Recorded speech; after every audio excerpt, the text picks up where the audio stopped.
Hello, I am Dr. Sridhar. Welcome to my channel.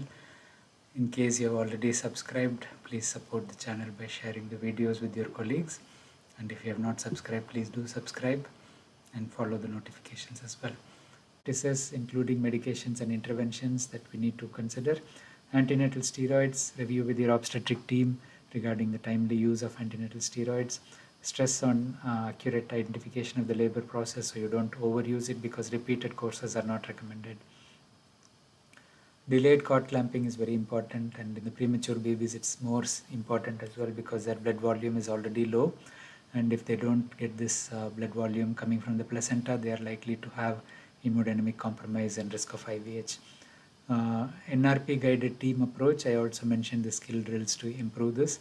Golden hour approach to management, temperature care, positioning of the baby, stress on hand hygiene from the start, timely starting of IV fluids, central line insertion, and so on. Appropriate ventilatory management, timely surfactant use is important as well.